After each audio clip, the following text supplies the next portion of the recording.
Inulunsad ang ikalawang edisyon ng QC Ladies Golf Cup na isinagawa sa Camp Aguinaldo Golf Course ngayong Huwebes. Yan ang ulat ni Daryl Oclares.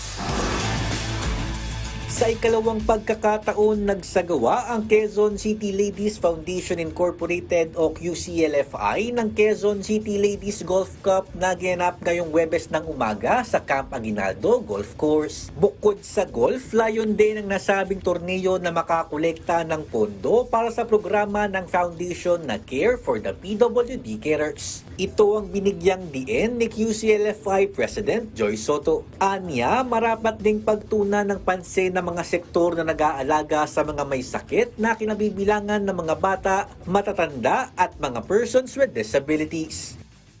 As you all know, the PWDs, of course, they have disabilities and also their loved ones specifically take care of them. So we want to provide maybe source of income for them so that they can sustain and take care of their loved ones who are sick or maybe the old or even children with special needs. Ilang mga kilalang personalidad ang nakaisa sa nasabing 18-hole tournament, kabilang na si Quezon City Vice Mayor Gian Soto. Itong mga PWD carers natin, medyo mahirap talaga yung trabaho nila, and they really wanted to make a difference in their life somehow with this golf tournament. Words are not enough to say how big of an impact that itong ginawa ng QC Ladies para sa mga PWD carers natin.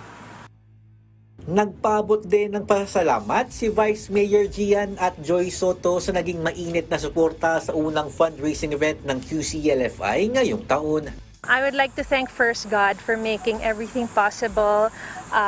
He actually went ahead of us. We've been praying for good weather. Yesterday it was raining. And I also want to thank all those who joined, all the participants. Thank you for joining this very worthy cause for Quezon City. Congratulations Quezon City Ladies Foundation, and sa lahat po ng mga sponsors na nakipagtulungan sa amin, all our friends and families na nandito po at pumalo nag-support. We're truly grateful, and you guys are a blessing to us, and you are a blessing to the PWD carers natin dito sa Quezon City. God bless you po, and maraming salamat. Good job Quezon City Ladies.